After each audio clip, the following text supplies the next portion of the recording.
Dari Primaya Hospital Tangerang, saatnya kita sebar sehat bareng. Hai teman Gracia, apa kabar? Semoga sehat selalu ya. Akhirnya kita bisa bertemu lagi ya di ruang podcast Spotify atau juga yang nonton di YouTube-nya Gracia Care ya.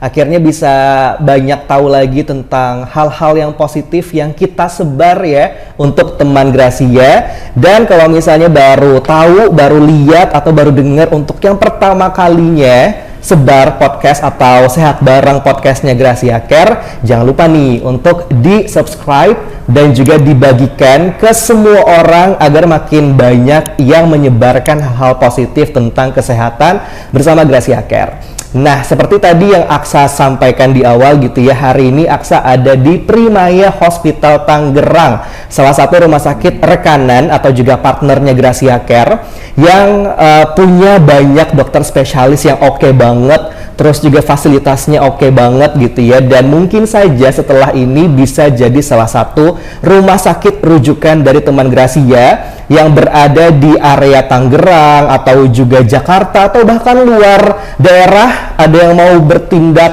atau juga berobat ya di sini, karena hari ini kita bakal ngobrolin hal-hal yang menarik ya kan, dan perlu Aksa spill di awal dulu, ini belum pernah atau juga jarang sekali ditemukan di rumah sakit lain ya. Nah, mungkin ada yang dengar podcast hari ini atau juga nonton podcast hari ini sambil makan ya kan, ada yang makan burger, ada yang makan kentang goreng, gorengan atau apapun itu yang enak-enak banget ya.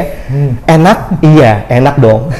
Cuman dari keenakan itu pasti ada yang namanya sifat atau efek jahatnya ya, seperti kolesterol naik ya. Kalau kolesterol naik tiba-tiba tekanan darah tinggi juga naik, itu salah satu resikonya ya kan, atau yang sekarang sih bahasa medisnya kita sebut dengan hipertensi. Nah, banyak yang nggak tahu nih tentang hipertensi kalau punya tekanan darah tinggi. Taunya makan enak aja gitu kan, tapi tiba-tiba pas dicek kolesterolnya atau hipertensinya, waduh, darah tingginya tinggi banget gitu kan. Nah, hari ini kita bakal ngobrolin tentang hipertensi ya. Pas banget di samping Aksa, ini sudah ada satu dokter spesialis di Primaya Hospital Tangerang yang ahli banget ya, dan akan merekomendasikan satu tindakan terbaru, terkini yang cuman ada di Primaya Hospital Tangerang. Ada dokter spesialis jantung dan pembuluh darah, Dr. Roni Santoso SPJP. Halo dokter. Selamat siang. Selamat siang ya. Boleh disapa dulu teman Gracia dan juga Primayans yang nonton dan dengar kita. Ya, selamat siang dimanapun juga teman-teman semua dari Gracia Care dan dari Primaya. Perkenalkan, saya Roni dan saya siap membantu dalam menjawab pertanyaan kegundahan hati kawan-kawan sekalian mengenai masalah hipertensi ataupun kesehatan jantung secara umumnya. Oke. Nah, ini banyak banget dokter. Kemarin banyak dari membernya Gracia Care atau juga pasien-pasien Gracia Care yang berobat gitu ya dengan keluhan hipertensi atau tekanan darah tinggi, dan mereka baru tahu, maksudnya pas dicek, oh ternyata saya ada tekanan darah tinggi gitu ya. Tapi tadi Aksa sempat mention nih di awal kalau efeknya atau juga gejalanya itu berakibat dari makanan, ya kan, makanan-makanan cepat saji atau junk food seperti itu. Tapi memang hipertensi hanya dari makanankah atau ada faktor risiko lain, dokter? Iya. Jadi kalau kita tepat sekali ya, memang banyak sekali orang tidak sadar, tidak tahu kalau dia itu hipertensi, karena memang hipertensi itu adalah penyakit yang nyaris tidak ada gejalanya ya. Dan penyebabnya memang orang saat ini ngomong bahwa semuanya adalah asalnya dari makanan. Itu sebetulnya tidak salah. Tetapi kita tidak melupakan bahwa banyak faktor yang lain selain daripada makanan saja. Oke, berarti ada faktor lain ya selain makanan. Ya. Oke, apa aja tuh dok? Jadi faktor penyebab daripada hipertensi itu kita bisa bagi menjadi dua sebetulnya. Yang pertama adalah faktor yang tidak dapat diubah. Yang kedua adalah faktor yang kita bisa modifikasi atau kita bisa ubah. Yang tidak bisa kita ubah itu apa? Contohnya usia, ya. Kalau usia kita semakin lama semakin tua, bertambah, tentu saja faktor risiko kita untuk terkena hipertensi itu semakin tinggi. Yang kedua, jenis kelamin. Ya, kita tidak bisa pungkiri bahwa memang saat ini itu laki-laki itu memang lebih rentan untuk terkena hipertensi dibandingkan dengan perempuan. Laki-laki, ya, saya langsung nge-refleks nih. Iya. Walaupun begitu, nanti kita akan lihat bahwa perempuan tuh emansipasinya nggak kalah nih dibanding laki-laki. Bahwa sekarang dengan perubahan pola makan, stres, dan gaya hidup, ternyata banyak juga perempuan yang resikonya sama besarnya dengan laki-laki. Oh, oke. Ya. Dan yang ketiga, untuk faktor yang tidak dapat diubah adalah keturunan. Oh, jadi Ya, menurun juga? betul.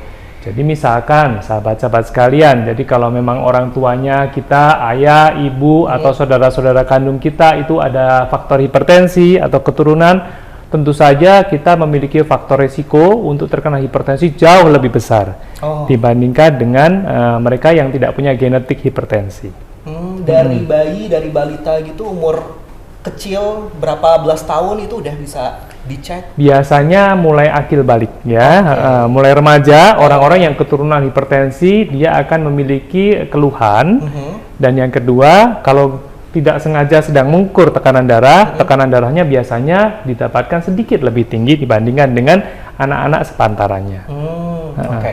Itu baru faktor yang tidak dapat diubah.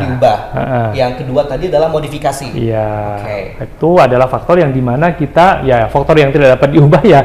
Artinya kalau kita memiliki ketiga faktor itu, ya kita mau nggak mau resiko kita untuk terkena hipertensi lebih tinggi nih. Betul. Nah ini sekarang kita bicara untuk faktor-faktor yang bisa diubah.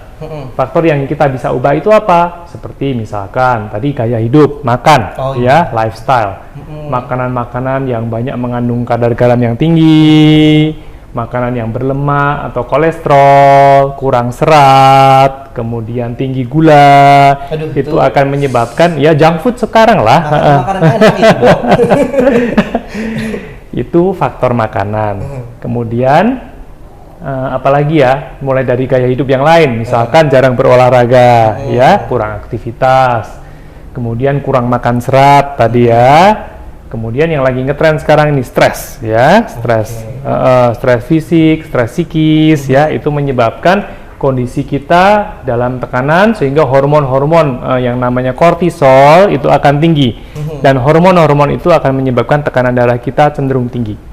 Ya. Karena kalau misalnya lagi stres nih, Aksa pribadi ya dok ya, larinya ke makanan. Makanannya kayak tadi burger apa gitu kan, yang asin-asin, manis-manis. Iya, nggak bisa. Nyambung ternyata dok ya. Ditambah lagi kalau kita nggak olahraga. Betul. Iya kan?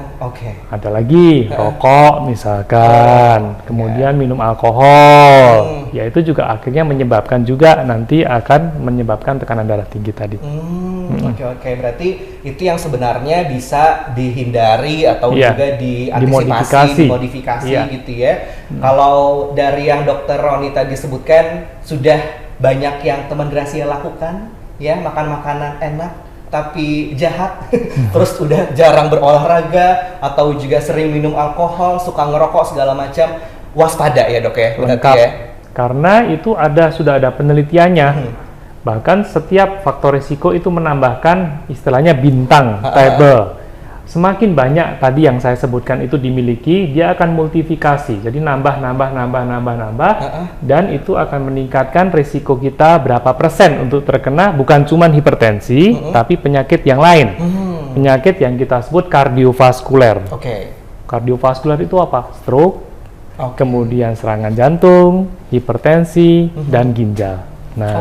Jadi karena tekanan darah tinggi bisa ngefek ke organ-organ lain ya? Iya. Saraf, jantung, terus apa lagi tadi dok? Saraf, jantung, kemudian ginjal. Iya. Aduh, repot ya kalau sudah sampai ke daerah-daerah sensitif seperti itu. Tapi gejalanya sebenarnya apa nih dok? Tadi kan di awal, tadi Aksa sempat mention tiba-tiba ada membernya kita atau orang terdekatnya kita yang nggak tahu kalau dia hipertensi, tiba-tiba pas dicek tinggi aja gitu tekanan darahnya. Artinya dia nggak ada gejala gitu. Tapi sebenarnya kalau misalnya pun ada gejala, seperti apa gitu dok yang bisa kita tahu?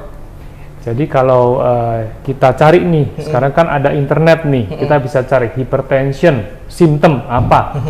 Pasti kalimat yang teman-teman dapatkan paling atas adalah mostly hypertension is asymptomatic. Ya, artinya apa? Artinya tanpa gejala. Tanpa gejala. Ya, sehingga kita bisa sebut hypertension is silent killer. Artinya apa? Pembunuh yang silent, tidak tahu apa-apa, tiba-tiba sudah muncul gejalanya, dan yang sering terjadi adalah akibat atau komplikasi yang diakibatkan karena hipertensi itu. Oh iya. Ya tadi yang seperti tadi serangan jantung itu karena hipertensi, stroke karena hipertensi. Itu adalah gejala akibat hipertensi itu sendiri. Tapi sekarang kalau kita lihat tuh banyak mitos-mitos yang beredar. Kalau pasien-pasien saya datang ke poliklinik selalu dia ngomong, aduh tengguk saya ini pegel nih, cenut-cenut, apa ini karena hipertensi ya, kepala saya berdenyut-denyut, ini jangan-jangan tensi saya tinggi ya. Itu salah. Malah mendiagnosa sendiri dok ya. Tapi kenapa salah dok? Karena hipertensi itu kadang-kadang tidak sebanding. Kadang-kadang orang yang tekanan darah 200 itu bahkan dia justru santai-santai, tidak ada keluhan. Ada juga yang tekanannya normal-normal, tapi dia seakan-akan secara psikis dia mempunyai keluhan yang macam-macam tadi itu. Jadi itu tidak bisa kita jadikan patokan bahwa itu pasti tekanan darahnya tinggi. Oke, berarti kalau kita mau tahu tekanan darah kita aman atau normal atau ternyata ada gejala hipertensinya itu ya dicek ya dok ya? Ukur aja sebentar ya. Kita bisa banyak alat-alat ukur sendiri ya untuk ukur tekanan darah tinggi. Oke, jadi harus rutin cek sih ya dok ya, jangan pas sakit baru dicek gitu kan. Mungkin pada saatnya rutin melakukan medical check up gitu ya di Primaya Hospital Tangerang lewat Gracia Care juga salah satu tindakan atau juga tips untuk mengetahui apa yang salah mungkin di badan kita gitu ya. Mungkin kita nggak ngerasa apa-apa, tapi pas dicek ternyata ada gejala-gejala gitu kan. Jadi bisa diantisipasi tindakan preventifnya gitu ya dok ya. Oke, nah tadi dokter nyebutin keturunan usia belasan tahun remaja itu udah mulai ada hipertensi, tekanan darahnya mungkin kalau dicek lebih tinggi gitu ya dok ya. Oke, nah usia maksimalnya berapa dok? Maksimal atau minimal nih? Minimal remaja. Ya.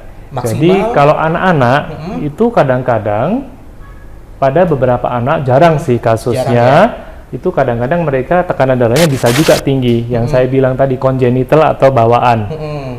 Tapi itu biasanya berkaitan dengan anatomis. Anatomis itu misalkan ada pembuluh darah di dalam jantungnya atau di dalam pembuluh darah di perifer ada yang ketekuk atau tiba-tiba aliran darahnya terhambat, itu tensinya tinggi.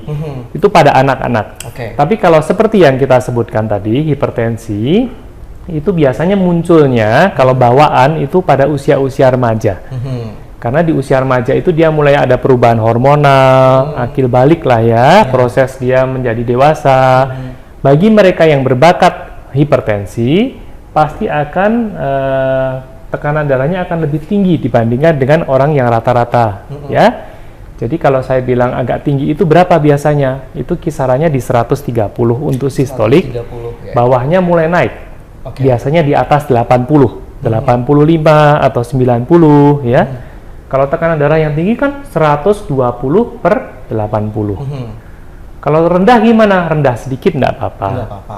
Tapi kalau sudah mulai naik, nah itu kita sudah mulai harus was-was nih. Kenapa nih? Kalau masih remaja aja tekanan darah tinggi tanpa induksi suatu exercise. Beda dong kalau tiba-tiba mau ujian nih besoknya, tiba-tiba tensinya 130. Nah, itu ya wajar. Tanggal tua nih, tanggal 28 nih, tensinya 140. Wajar. Wah, wajar. Tanggal muda turun lagi. Remaja-remaja sekarang juga banyak yang ngalamin stres dong, ya kan, stres karena ya tadi karena mungkin kuliah atau juga sekolah atau karena hubungan, pertemanan, ya, percintaan lah gitu kan. Sekarang banyak yang ibaratnya ditemukan kasus-kasus remaja yang hipertensi atau tekanan darah tingginya itu lumayan gitu ya dok ya. Sering banget tuh kalau misalnya teman Gracia mengalami hal itu, nggak ada salahnya sekali lagi gitu ya untuk dicek, at least kan cek tekanan darah ya dok ya, berapa gitu kan tensinya ya. Nah terus ada rekomendasi pemeriksaan apa aja sih dok untuk ngecek tekanan darah itu? Kalau untuk tekanan darah biasanya kita sudah bisa mendiagnosa itu dengan alat tekanan darah yang reguler. Ya, itu kita sebut sebagai office blood pressure monitoring atau pengukuran tekanan darah saat office, saat kontrol ke dokter. Oke. Itu alatnya seperti biasa.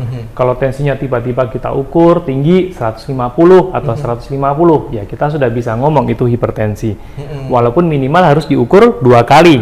Oh, 2 kali. Ya, jadi nggak bisa nih baru sekali datang ke dokter, diukur, tensinya tinggi, terus saya bilang kamu punya hipertensi, nggak boleh. Jadi kita harus minimal dalam 2 kali pengukuran yang berbeda. Yang berbeda, berarti bukan di waktu yang sama. Sama, ya. Kemudian preparasinya juga harus, nggak boleh habis lu lari nih dari lantai 1 ke lantai 6, langsung kita ukur tekanan darah, nggak bisa. Pasiennya masih ngos-ngosan, keringetan, wah ibu darah tinggi, nggak boleh begitu. Harus dalam kondisi yang rileks, tenang, ya, dalam kondisi yang santai. Itu. Kalau dari situ ternyata tidak terdiagnosa tekanan darah tinggi, kita ada alat yang lain yang kita bisa punya. Nama alatnya adalah ABPM. Itu kalau singkatannya adalah ambulatory blood pressure monitoring. Jadi alat monitor tekanan darah yang ambulatori yang kita pasang di klinik, terus kita bawa pulang ke pasiennya. Jadi dia akan secara konsisten selama 24 jam, dia akan mengukur terus tekanan darah tingginya itu. Sehingga nanti keesokan harinya, ketika pasien kembali ke kita buka, ternyata ada kurvanya nanti dia. Kurva tekanan darah tinggi selama 24 jam itu akan terlihat di situ. Ya. Nanti dibawa pulang, terus dicek 24 jam, ya besoknya baru akan ketahuan. Iya, dia ada data recordingnya untuk merecord. Jadi dibawa pulang alatnya oleh pasien. Itu untuk menghindari keluhan-keluhan yang sifatnya psikis. Atau yang kita sebut rata-rata adalah white coat hypertension.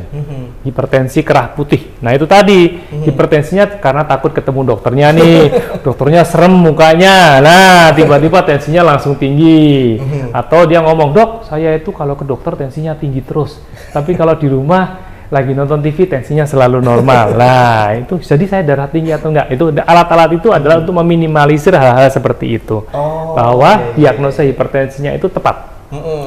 Dan tentu saja selama memakai alat itu, pasiennya tidak meminum obat-obat darah tinggi sama sekali. Oh, jadi nggak boleh minum obat sama sekali? Iya, karena kan jadi jelas nih punya darah tinggi atau tidak nih. Jadi kita kosongkan selama 24 jam itu bebas dari obat-obat darah tinggi atau obat yang mempengaruhi sistem pembuluh darah. Oke, berarti ada 2 pemeriksaan gitu ya dok ya, yang langsung di tempat dokter ya kan, atau juga ditambah dengan dibawa pulang, ya agar tahu secara 24 jam bagaimana hasilnya, ya. Oke, di Primaya Tangerang bisa dok ya? Bisa dong, ya kan? Pasti kalau misalnya teman Gracia yang mau ngecek bener-bener secara akurat gitu ya dok ya, itu bisa request atau memang harus rujukan gitu dok? Dua-duanya bisa ya? Misalkan sudah ke dokter umum dulu atau ke klinik, sudah dicurigai darah tinggi, tinggal minta rujukan untuk memastikan darah tingginya, bisa. Atau langsung datang aja ke kita ya, langsung ke klinik, misalkan ketemu, appointment, nanti kita akan segera periksa alat tersebut. Tapi yang menarik nih dok, ternyata banyak yang nggak tahu kalau dia tekanan darahnya tinggi atau hipertensi gitu. Kenapa bisa jadi seperti itu dok? Bahkan ya, menyambung tadi, bahkan orang banyak yang tidak tahu kalau dia itu punya darah tinggi, teman-teman sekalian ya. Jadi dia merasa dirinya baik-baik aja. Tapi begitu kita periksa dengan ABPM tersebut, baru tahu loh, ini loh, kamu ini punya darah tinggi. Darah tingginya munculnya kapan? Jam 2 pagi sampai jam 6 pagi. Nah, kan nggak tahu. Faktor pencetusnya apa? Obesity. Obesity menyebabkan apa? Akhirnya menyebabkan yang kita sebut sebagai OSA.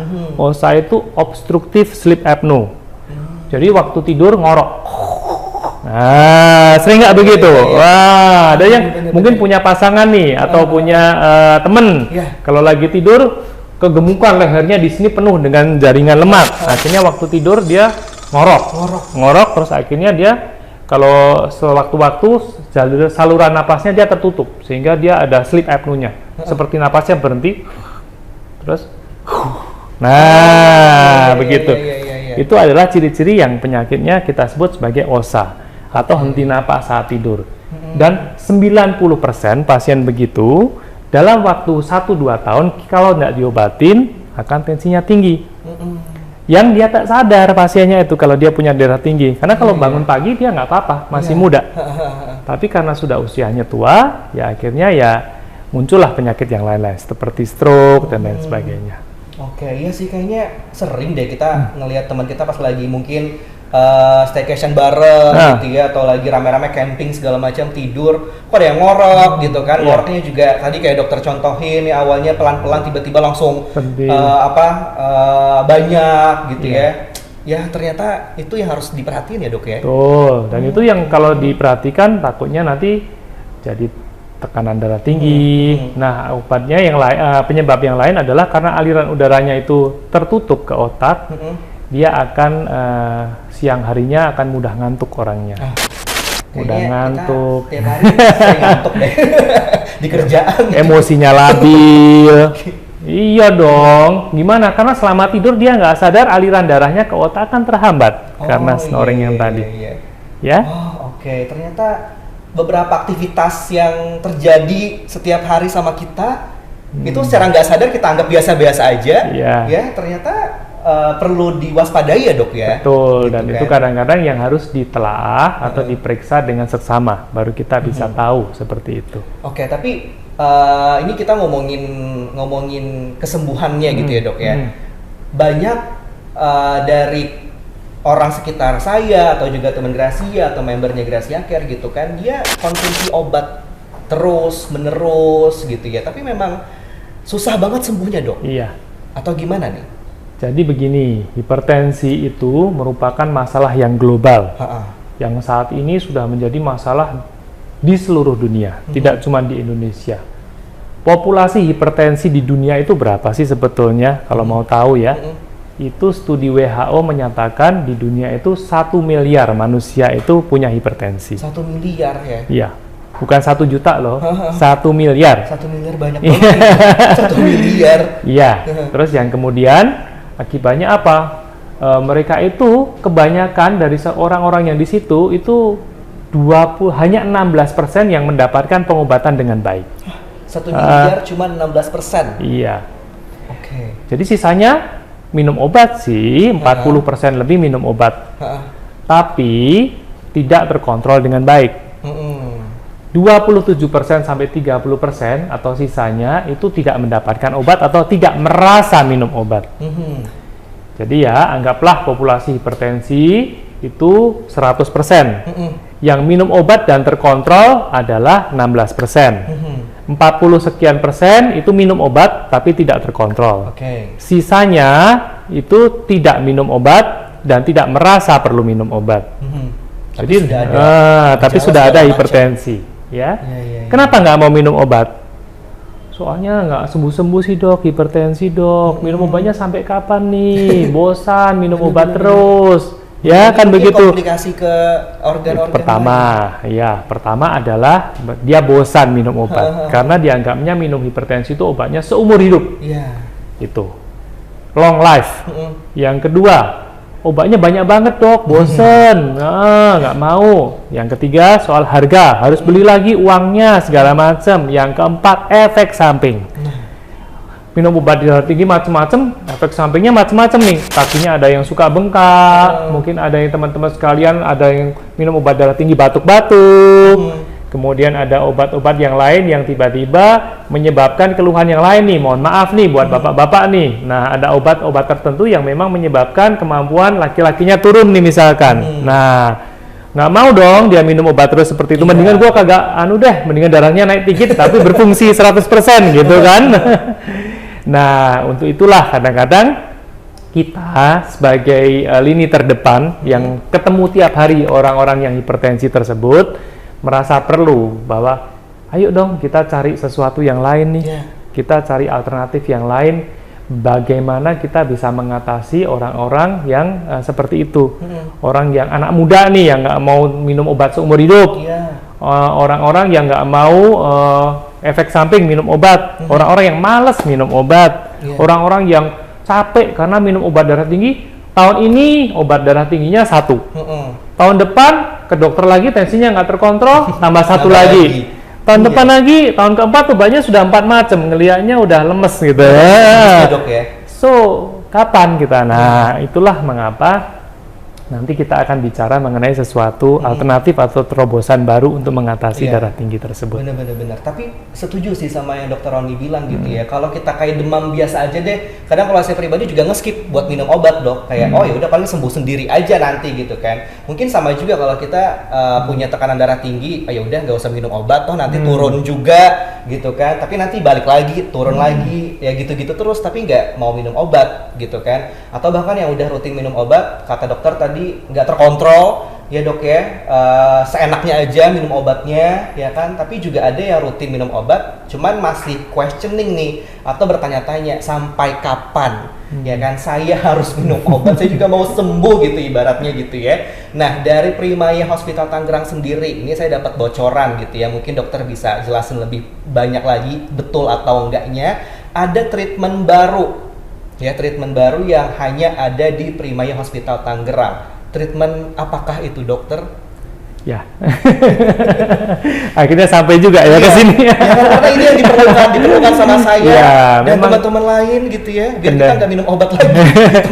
Kendalanya memang begitu. Jadi bahkan ada satu jurnal nih, jurnal yang menyatakan saya nggak apa-apa deh hidup saya berkurang 1-2 tahun. Yang penting obatnya nggak saya minum seumur-umur.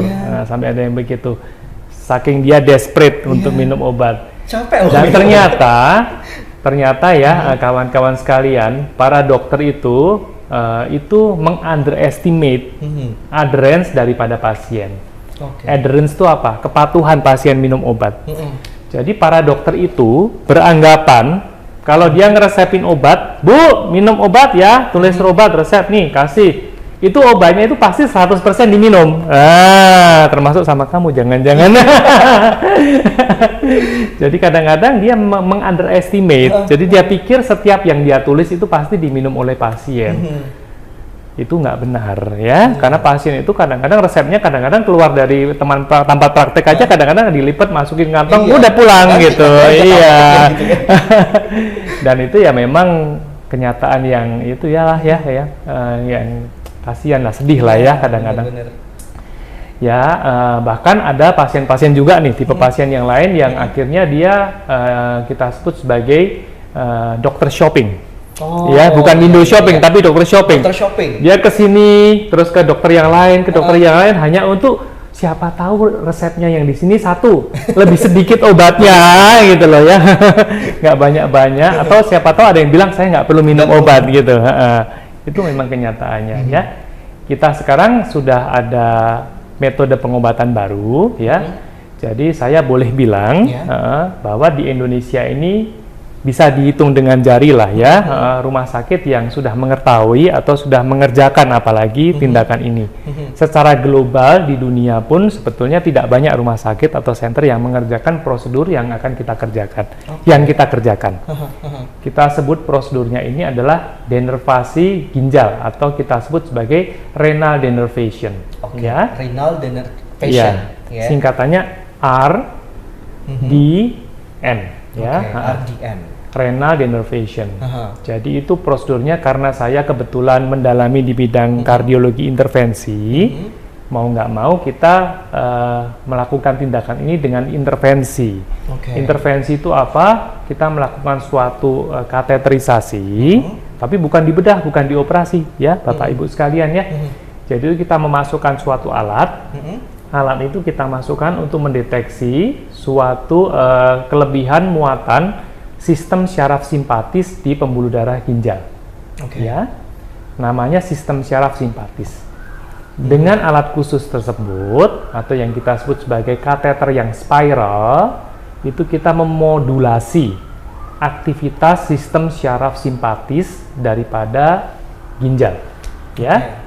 Sehingga diharapkan dengan aktivitas simpatisnya turun, tentu nanti tensinya akan turun. Ya, kenapa penting sekali? Karena memang dari patofisiologinya, mungkin teman-teman medis atau teman-teman dokter atau yang awam pun sekalian sekarang sudah bisa mencari di internet lah ya. Kira-kira penyebab terbanyak atau patofisiologi atau alur daripada hipertensi paling tinggi itu apa? ternyata di dalam tubuh kita adalah karena hiperaktivitas daripada sistem syaraf simpatis tersebut. Jadi hipertensi tersebut, tekanan darah yang tinggi itu dipengaruhi oleh sistem syaraf otonom. Namanya sistem syaraf RAA atau renin angiotensin aldosteron. Itu hormon yang mengatur darah tinggi. Dan itu diatur oleh sistem syaraf simpatis tersebut. Ya, untuk menurunkan tekanan darah, ya kita lakukanlah prosedur yang tadi itu. Harapannya nanti secara berkala tensinya secara gradual akan menurun. Dengan satu atau single prosedur saja. Jadi bukan kayak terapi kosmetik nih yang untuk ngalusin kulit harus peelingnya seminggu 2 kali misalkan, atau suatu prosedur yang harus dilakukan berulang-ulang. Siapa juga yang mau ngerjain itu berulang-ulang? Pengennya sekaligus selesai talk-chair. Nah, itulah makanya sistem ini ditemukan. Tindakan ini. Oke. Agak berat ya tadi dijelaskan ya sebenarnya. Sekarang saya jelasin secara singkat nih. Secara awam ya, teman-teman sekalian. Jadi tindakannya kita sebut sebagai renal denervasi. Alatnya kita sebut sebagai suatu kateter. Kateter itu kateter spiral. Kita masukkan ke dalam pembuluh darah ginjal. Kemudian kita lakukan terapi dari luar untuk menurunkan aktivitas sistem syaraf simpatis tadi, sehingga ujung-ujungnya nanti tekanan darahnya akan turun. Ya, udah alatnya ditarik, tidak ada alat yang diimplan. Jadi nggak ada alat yang ditinggal di dalam tubuh. Karena dengan gelombang panas kita cukup menurunkan aktivitasnya, alatnya kita tarik, selesai prosedurnya. Sesimpel itu ya dok ya? Simple. Tinggal masukin, terus di ablasi istilahnya ya, terus kita tarik lagi. Nah itu berapa lama dengan metode sesimpel itu dok? Kira-kira pengerjaannya sekitar setengah sampai 1 jam. Bentar ya? Sebentar. Nggak perlu 24 jam gitu? Nggak ada. Pasiennya tetap sadar dan kemudian tidak ada operasi ya. Kemudian habis itu bisa pulang. Langsung bisa beraktivitas? Silahkan beraktivitas. Oke. Mungkin bagi mereka yang hipertensinya berat, mungkin tetap memerlukan adjustment daripada obat. Tapi bagi mereka yang hipertensi obatnya cuma 1 atau 2 obat saja, kita harapkan dalam beberapa waktu tidak butuh obat lagi. Oke. Nah tapi sebelum ditemukannya RDN ini gitu ya dok ya, tapi ada treatment lain ya kan, mungkin salah satunya ya tadi adalah minum obat ya kan. Dibandingkan dengan treatment lain, si RDN ini lebih canggih kah dok atau gimana? Jauh, much more lah, lebih canggih ya. Ini advance, dan saya rasa kita baru mengenal, apalagi di Indonesia nih, teknologi ini kita baru mulai kenal dalam 1-2 tahun terakhir ini. Bahkan coba tanya, mungkin jangan-jangan dokter-dokter Bapak Ibu sekalian belum tahu mengenai istilah tersebut. Karena di Indonesia sendiri salah satunya baru ada di sini ya dok ya, di Primaya Hospital Tangerang ya kan, artinya memang baru banget ditemukan dok ya? Betul.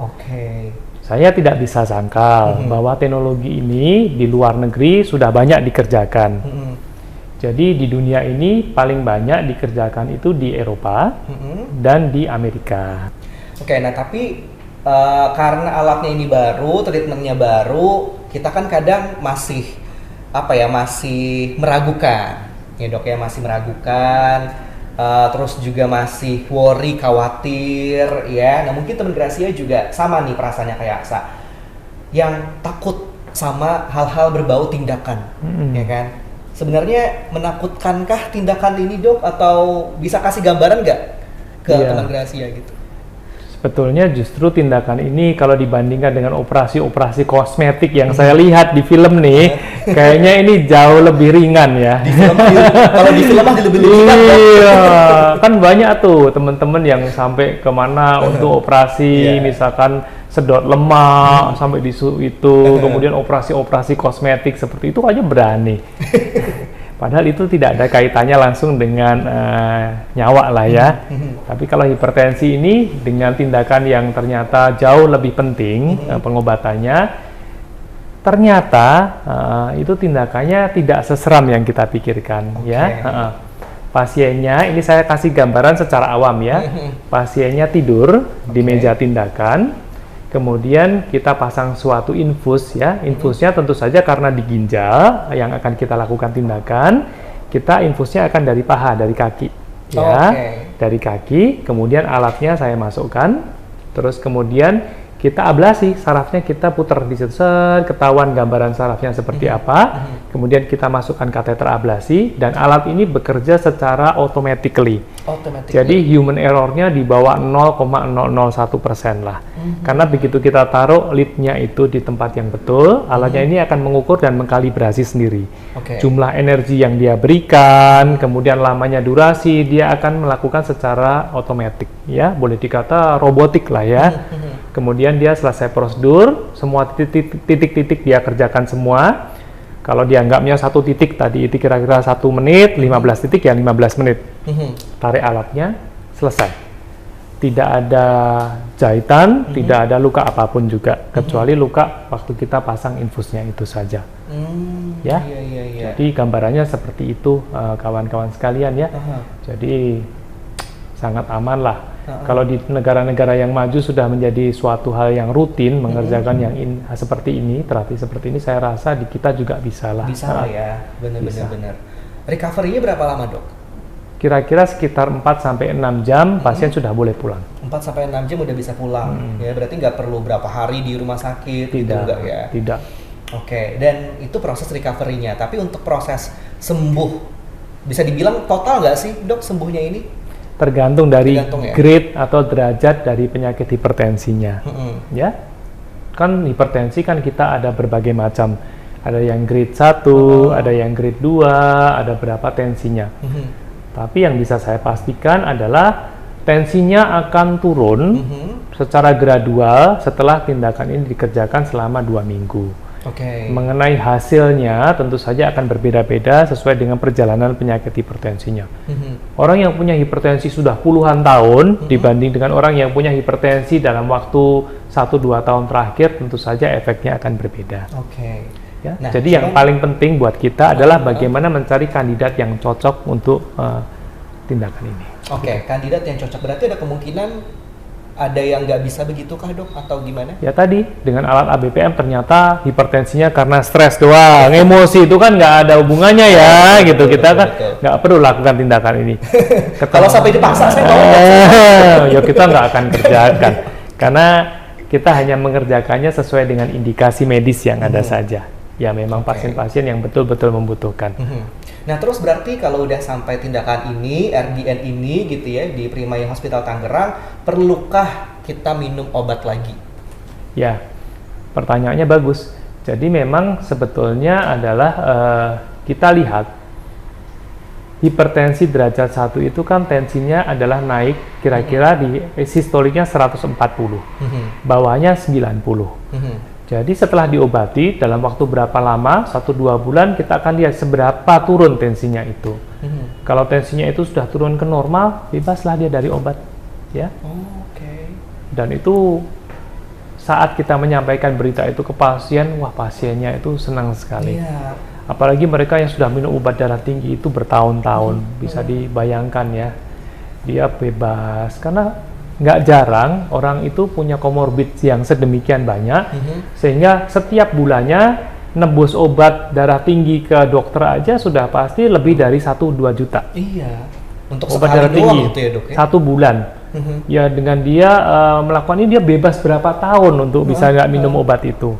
Ya, jadi dia merasa wah tahu gitu kita mengerjakan prosedur ini sudah bertahun-tahun. Yang pertama bukan karena tekanan darahnya yang turun saja, tapi secara emosional itu baik sekali buat pasien karena dia merasa sembuh. Dan yang kedua ya memang ya ke organ-organ yang lain juga akan lebih baik dengan tekanan darah yang terkontrol, jantungnya lebih bagus, otaknya alirannya lebih lancar, dan pasien itu lebih aktif dan produktif. Ini sangat bagus sekali buat kita mengerjakan pada pasien yang memang pasien masih aktif, ya profesional, businessman, orang-orang yang masih bekerja siang malam, sering begadang segala macam. dia akan mendapatkan manfaat yang jauh lebih besar karena dia menjadi lebih fit. Ya.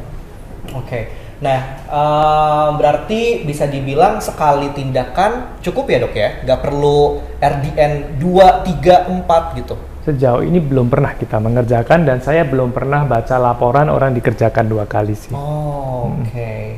Nice. Ini yang karena kan kita kerjakan langsung dua-duanya ya, kita ke arteri kanan, kemudian ke arteri kiri, kita kerjakan semuanya sekaligus dalam satu prosedur.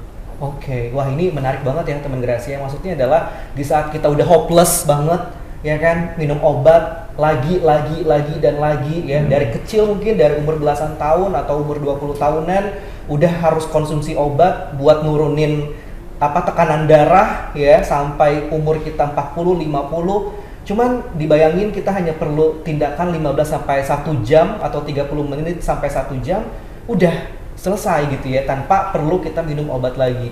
Ini kalau di bayangan Aksa sih wajib banget buat dicoba gitu ya, apalagi kalau udah ya memang hopeless banget itu tadi dengan yang namanya tekanan darah tinggi dan minum obat secara terus menerus, karena minum obat itu ya pasti ada efek sampingnya juga ya dok ya gitu kan, dan kita menghindari itu juga ya.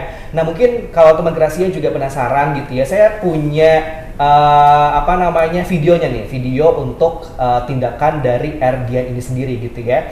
Mungkin bisa jadi gambaran singkat ya untuk teman Gracia seperti apa alatnya atau juga tindakannya yang ada di Primai Hospital Tangerang. Jadi yuk kita lihat sama-sama, ini dia.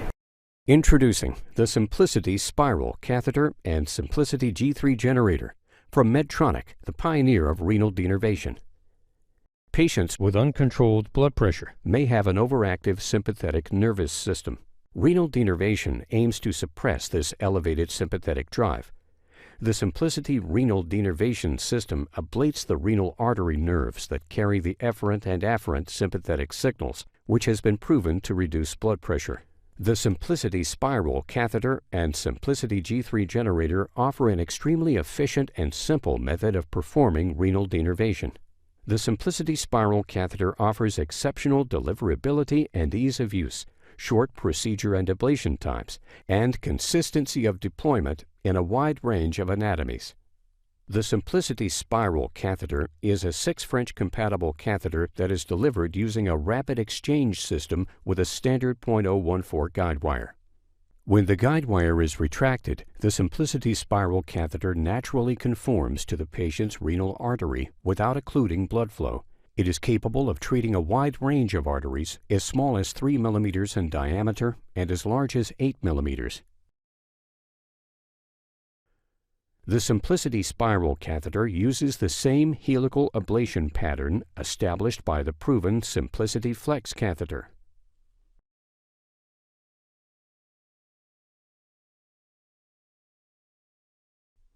The energy delivery from the Symplicity Spiral Catheter is controlled by the Symplicity G3 Generator. The generator allows the physician to monitor the impedance and temperature measurements of each electrode. The RF energy is delivered simultaneously through all 4 electrodes and utilizes Symplicity algorithms that safely and effectively lower blood pressure.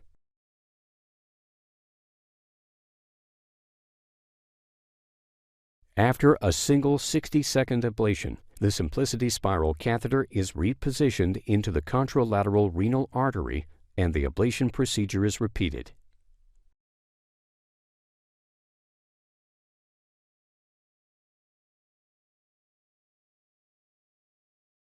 The Symplicity Spiral Catheter and Symplicity G3 Generator. Nah, itu dia ya gambaran singkatnya. Kalau misalnya mau tahu persisnya gimana, langsung datang aja, langsung konsultasi aja sepertinya dengan Dr. Roni. Ya akan dijelaskan lebih banyak lagi tentang treatment renal denervation ini, namanya dok ya, gitu kan. Bisa langsung ke Primai Hospital Tangerang. Ini salah satu teknologi terbaru yang bisa dicoba ya, dan hasilnya juga udah banyak banget. Ya kan, di luar negeri juga udah banyak banget rumah sakit yang pakai teknologi ini, ditambah di Indonesia salah satunya baru ada di Primai Hospital Tangerang. Jadi silahkan ya berkunjung ke rumah sakit Primai Hospital Tangerang dan kontak aja Gracia Care untuk kita bisa bantu bikinkan appointment dengan Dr. Roni, plus juga untuk kita bantu koordinasi lebih lanjut perawatan teman Gracia selama di Primai Hospital Tangerang ya. Nah, nggak kerasa kita udah sampai di akhir podcast nih dokter ya. Cuman sebelum kita tutup ya kan, dari dokter mungkin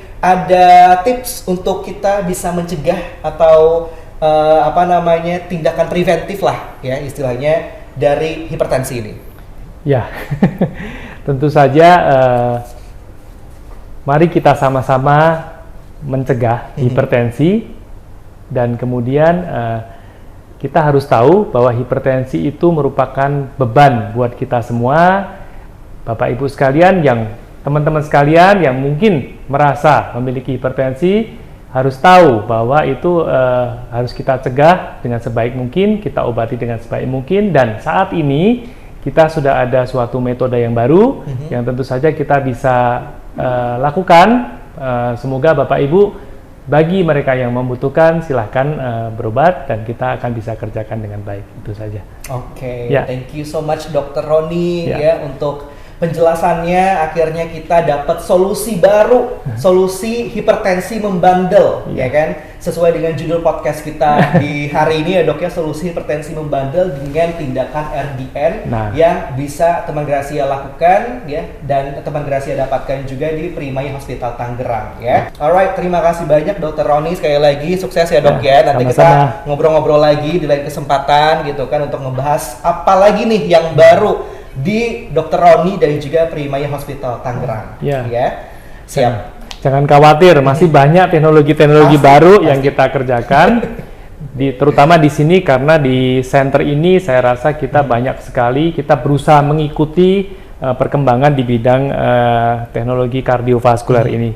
Lain kali mungkin kita bisa bicara mengenai teknologi yang lain yang mungkin harus sedikit tarik napas ya. Karena apa? Karena prosedurnya tidak semenyenangkan pasien yang RDN ini. Sudah pasti. Sepertinya berapa lagi kan kita akan bikin teman Gracia.